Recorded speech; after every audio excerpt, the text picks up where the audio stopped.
Welcome to the Hall of Fame, ladies and gentlemen. You put your trust in a nigga, how you figure?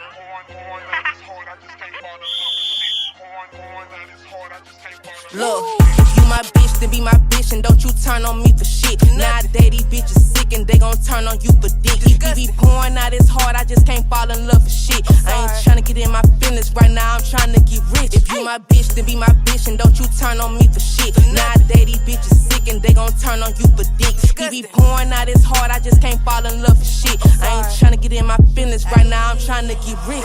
Okay. Yo, what up? It's your girl, Bri Trilla, and I just skipped class with a progress report.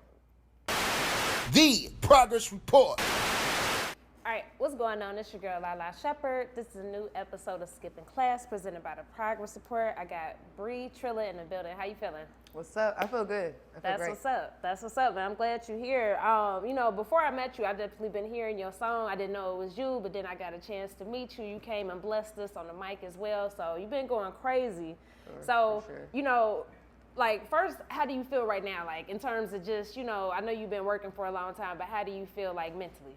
Right now I feel good. I think right now I'm about to get into the whole artistry mode because I've been on tour for the past 6 months. I've been going state to state to state to state to state to state to state. So I really haven't had time to get into the studio and lock in. So now I'm being able to be in that phase of it to where I can lock in that mode. And that's always like, making music is always fun to me. So I'm back in that mode mentally. So I'm trying to, make some really, really, really great music right now. So mentally, I'm good. I'm going through some things right now that I can't really speak on, but overall, I'm blessed. I feel good. I can't complain. Absolutely. And as a creative person, you got to wear, so many different hats. Like you just said, I want you to speak about that experience being on tour, then you got to make that transition from being an artist. So first, tell me about tour life. Tour is different because it just hit me out of nowhere. It came unexpected. It was something that I couldn't really control. Everybody was just booking me nonstop. So it was something I had to adjust to as I was going through it. But overall, the experience, it's always just amazing to see people all over the world that you have no idea listening to your music, singing it word for word. It's just a pleasure to meet you in person. So, and then going back into that artist mode, for me, it's just motivation because now I got things to talk about. Now I can talk about how I was in LA, how I was in Baltimore, and just put it all into the music and paint a really, really picture that you can that really happened. So it goes 2 and 2 with me, tour, talk about other things you're going on, then get back on tour once the music come back out. So it just never stops. Nah, that makes sense. That makes sense. What city or state showed the most love, or maybe you wasn't expecting it? Oh man, I want to say the city that I was expecting not to show the most love was Kansas City. Was it Kansas or Kansas City? It was Kansas City. It was just one of them ones I did not like. Once I got in there, it was like they knew the song besides my single, my big single right now. They knew another song word for it. I'm like, oh yeah, wow, y'all like me down here. But Kansas City was one of them. St. Louis, East St. Louis was dope. Ohio, it's been in Baltimore. I think Baltimore is one of the ones because it's much further north. Yeah. And I did a couple shows in Baltimore and DC, so that's wild too. LA was a vibe as well. Hell yeah, that's hard. Said Memphis. Memphis. Wow. Yeah, Memphis. Every time I go to Memphis, they always. Yeah. It's never a dull moment in Memphis. They be going crazy. For sure. Okay, so let's rewind it a little bit. So for the people that don't know, when would you say was your big break moment? I will say back in November of 2022 is when I originally put out the song Big Move on all platforms, on YouTube only, and then I put it on TikTok. And then from that moment on, I knew that Big Move, it was going viral on Facebook, it was going viral on Instagram, it was going viral everywhere. I knew I had something different at that moment. And then, of course, at this time, I'm going crazy, labels calling, everybody calling me at this point because the song is organically doing numbers. So after that, that's kind of when I realized it was that one. I put it on all platforms. Everything did handle the business for it, and we put it on all platforms this year in January, and it's been 6 months later, it's still doing this big one. So I knew then, once I put it out there, and it didn't do as my other numbers did. The numbers was on this one was just too different. You got celebrities vibing to this, redoing the reels. It's yeah, this one is out of here. Definitely. So I knew then it was different. Absolutely. I wanted to ask you too, like talk about some of those celebrity co-signs, because it was a lot of people, but who were some people that you saw make videos and that maybe shocked you? As far as celebrities, I think the one that kind of just threw me off guard was JT. Yeah. Cause I didn't catch it when it was, cause I guess she deleted it or whatever, but my fans, it was on it. So when I seen it, I was like, bro, this can't be happening. And then Ari, she was playing the song like to the point where she was on Instagram just singing the song, the hook, the verse, word for word. So I'm like, dang, it feel good. Then I had big time like other artists, Money Long, K Michelle, Tamar Braxton, like all these people DMing me because I guess they've heard the song. So it felt good. Like it felt like I needed to be. I'm right where I needed to be. Absolutely, absolutely. Now the business part of things, like talk about handling the business. How did you know to, do certain steps for your songs and your music? Again, I've been doing music for a really like long time, just like off the scene. So, Yeah. I've always been a student of the game, and I've always read like how people get in situations and can't get out of situations. So I've always just kind of been cautious of how to move. And so thankfully, I have a team of in-house producers, in-house engineers. So it's like I don't gotta go through the trouble of trying to find this person to buy this and do this and do this and do this. It's all right here. Only thing I gotta do now is just find out how I'm gonna market it and what deals I'm gonna make when it comes down to my song. But again, I'm still independent, so I'm still learning everything, but I'm doing it for a reason because I want to just make sure that I'm real knowledgeable of what I'm doing, even if it does take a little time. But I just kind of just been studying it. I read a lot, so you kind of know what don't look right, what do look right. So just taking my time on the record, just taking my time on it and letting it do what it need to do for me at its own pace and not rushing anything on it. Absolutely.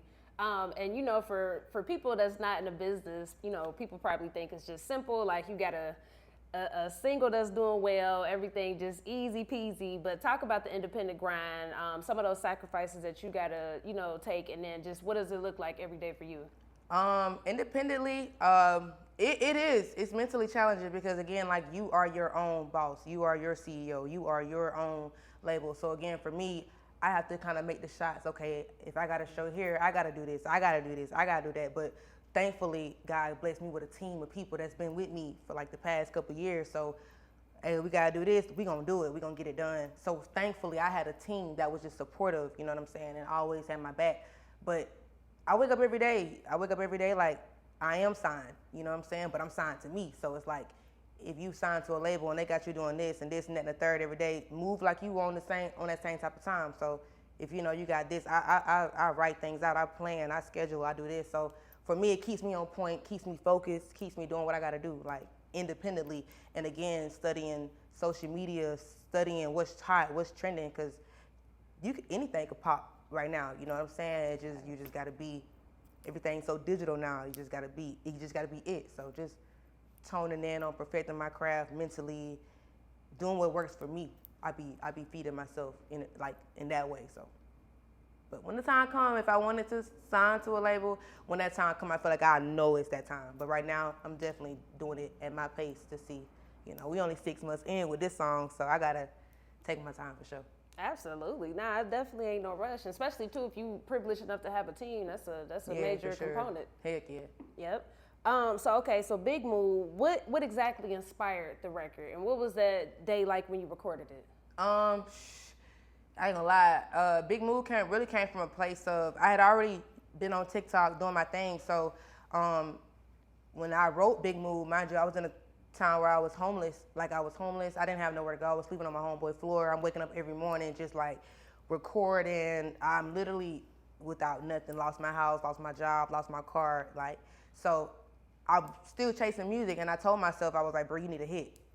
You need a hit. You need to go in the studio and strategically plan what's hot, what's not. And I'm just like, you just got to do it. So that was my mindset going into the studio that day. In that day to make the song, but the inspiration came too from I had a friend that was just telling me about somebody that did something shiesty to her or whatever. So that just came from if you my beat and be my beat and don't you turn on me for ish. And then the whole can't get in my feelings. I had literally just came out of a 7-year relationship, crazy. So for me, I'm in a new field. I'm in a big mood at this moment. So it was just from a personal standpoint too, but just all around hook, cadence, captions. You know what I'm saying? I put all that into the pot, and it came out to be one of them So, that day it was crazy. I didn't have no gas money. I'm asking my mom for gas money. I'm borrowing my sister's car. Wow. My engineer, he like, I'm tired. I'm like, bro, I just feel like I just got to do this song. You know what I'm saying? So I put it out. I dropped it on YouTube November 21st, which was my dad passed, which is crazy. The whole song is crazy. My dad passed November 21st, 2021, and I ironically didn't even think about it. Dropped the biggest song on November 21st, 2022. So I think everything that day just happened for a reason. Like I was at my lowest moment, and with my faith and determination, it still came out. You know what I'm saying? Making something that was big. Absolutely, man. It always happens like that. It always happened like that, and definitely condolences to you for your dad too. For sure. Absolutely. So in addition to that record, I like that song, of course, but the Not Me record, I like that joint as well too. Yeah. So is that the follow-up joint? So when I did Not Me, I think I was still hungry because I seen the success that Big Move got. So at this point, producers are reaching out, trying to work. And it was this one girl who reached out to me, shout out to Dime. She sent me a pack of beats and I was just like, that one kind of hard. And I was still in that Big Move vibe. Like I was in there like, I'm hungry. Like, let's do it again. I did it one time, let's do it again. Cause I feel like if you can do it once, you gotta do it again. So still with that same mindset, but with Not Me, I just went in the studio on some fun time. Like, let me do something again that's catchy, that they gonna like. If you notice on the hook, it's just Not Me. Like, it's just a cool record, and it just followed up real good at the Big Move. So. Absolutely. So a female produced the Not Me. Mm-hmm. Nice. Yes. Do you believe in female women empowerment? Oh yeah, for sure. Okay. Definitely. Do you feel like female support? Oh yeah. Lately, I've been noticing a lot of support from a lot of the females. So I've definitely been getting a lot of support. I definitely can say that for sure. Absolutely. And I wanted to ask you, I know you kind of spoke about this in the interview too, so like artists such as a Suki or a Sexy Red and just other females too, you can even say Lotto, like what's your thoughts when males say that, certain females' music is just too vulgar and kind of get on females about rapping about their body parts? I kind of see where guys come from when they do speak on it, but me, it's like we could say the same. We tired Absolutely. of guys talking about doing this with females or, you know what I'm saying? It could go both ways. So it's just like, for me, I feel like whatever works for somebody works for them. If you don't like it, then don't listen to it. It's simple. It's simple. You know what I'm saying? So, I'm with you. I think it's weird that, and I talk to all the females that come to the platform, I think it's weird that females get so much criticism when it's like you said, the guys talk about the same thing. Right. I mean, at the end of the day, I feel like every artist has their own point, own image, you know what I'm saying? So if that's what their lane is, then that's what their lane is. You gotta respect it. It is what it is. Like, you feel me? But if that's what they want to talk about all day, then that's what they want to talk about all day.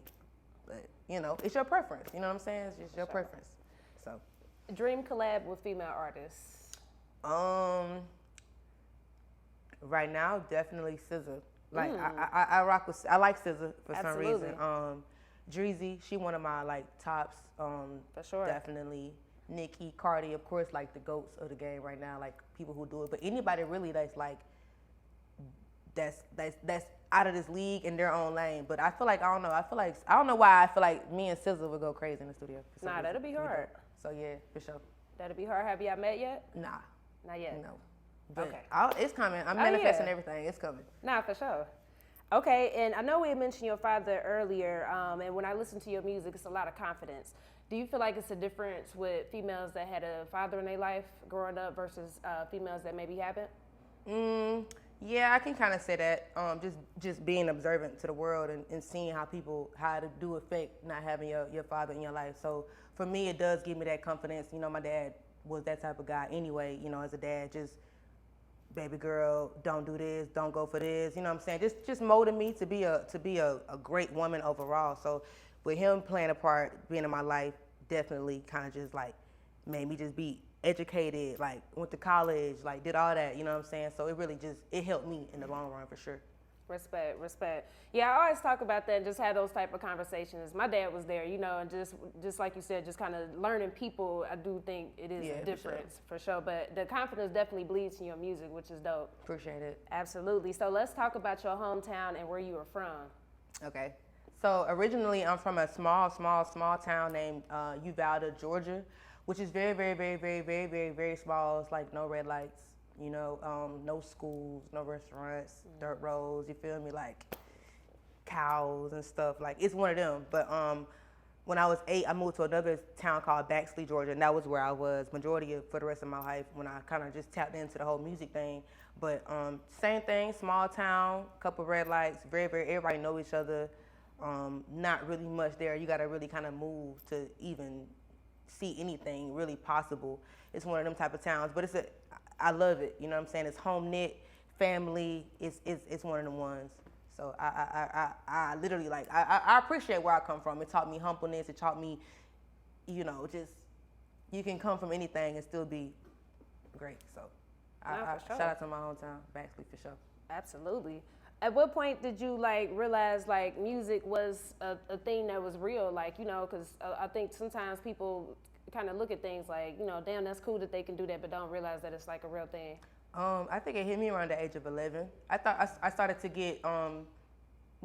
get way into music, like instruments, and I was just like, instead of me going outside or instead of me playing with Barbie dolls and, you know, I want a keyboard or I want a guitar or I want a piano, and I'm literally teaching myself how to do it. And I just found myself at a young age just too into it, you know what I'm saying? And so over the years, like my mom, she would feed me with buying me this or buying me that, taking me to the studios and stuff. Like I know how to make my own beats, I know how to do this. I would be in the band in college and high school. So I was always a music junkie, I feel like. I just kept doing it over the years. But around the age of 11 is when it really stuck to me, like, you like to do this, huh? And I just always did it. So. For sure. What's your studio process and formula? Like, do you write beforehand? Do you freestyle? How do you do that?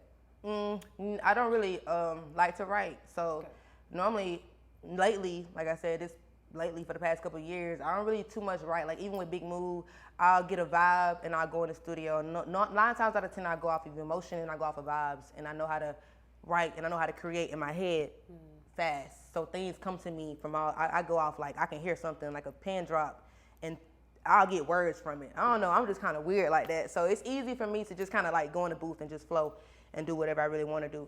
So I think from just me doing it over the years, it's like I done wrote so much. I know what words would rhyme with this word too fast. Like I done did it so long. So that's where I'm at with it. But I don't take, like I will write if I want to really, really dive into something, but it's like I'm naturally talented, so I just go in there and just do it. For sure. What's your studio essentials? Like what you gotta have in there to get in your vibe? Definitely. I don't know if I can say it on here. Of course. Okay, you gotta have the gas for sure. Sure. For sure, and a Red Bull. Okay. Definitely a Red Bull, a cup of ice, and some food. I'm straight. Some food. Long as I'm in a good mood that day, I'm good in the studio. I like being in the studio, so it's like I'm good. As long as I got me a Red Bull to keep me up, keep me active, something to smoke, you know what I'm saying? Like I'm good. Respect. Okay, so you know, now that you're here, what would you say, just kind of reflecting back and looking back, biggest learning lesson so far and biggest sacrifice to get to where you at now? Biggest learning lesson so far is no matter what, like don't give up. No matter what, don't give up. I think I was in a time where I almost gave up. I was kind of tired, but I almost gave up. And I thank God I didn't give up. So my biggest learning lesson was don't even think about giving up, you know, because the possibilities are endless. So for me, definitely just learning not to just don't give up. I've been going so hard at it for so long. Like, why would you give up now? So that's definitely one thing I learned. Don't take no for an answer. I don't care how many no's you get. Keep going. And biggest sacrifice, just really just me giving it my all just to get here, sleep, sacrificing, having to work 40 hours a day plus some overtime at a job just to get money to do this, investing in myself. So just real deal, just going full throttle for my dreams, like going crazy for my dreams. That's been the biggest sacrifice for me. So, you know, not being able to have time with my family and friends like I used to, but at the end of the day, they know what's going on. So it's like, it's a sacrifice, but at the end of the day, I know it's going to pay off. Absolutely. For the record, too, what's your zodiac sign? I'm a Gemini. Gemini, damn. Yeah, I know. See, that's why I didn't even want to say nothing. I knew it. All right, I'm gonna say this. Look, you got it. You got it for the first time because the world has been trying to figure out what in the world. No, I know. Same. Okay. You Gemini? No. Oh. I'm a Capricorn. Okay, bet. But no. This is the thing I was gonna say. I know a lot of Geminis personally, and I don't have no issue with y'all. I fuck with y'all. It's just the Geminis, like the celebs that we know of, is crazy. But I fucks with Geminis. But y'all do have a really bad stigma. Why is that? I don't know. I feel like for Geminis, for me, because I feel like I'm a June Gemini. Okay. So for me, it's just like Geminis are the coolest people. Like literally, we are like some of the y'all. most coolest, down to earth. You know what I'm saying? We're naturally talented. We have like abilities. Like Geminis are creators. They sensitive about art and stuff like that. So Facts. we are passionate about things that we deeply care about. But I feel like Geminis do have a switch. And so once you hit that switch, it's just like you done found a whole nother person. Because you know, they say Geminis got like 20 different personalities.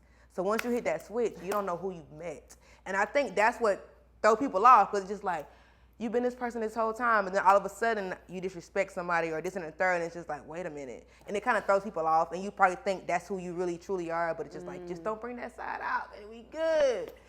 But, you know, I don't know why we get backstabbing. I think it's just they think we bipolar or we just mix personalities and stuff.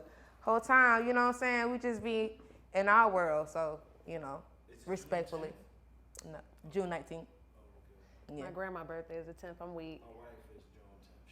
She's a Gemini.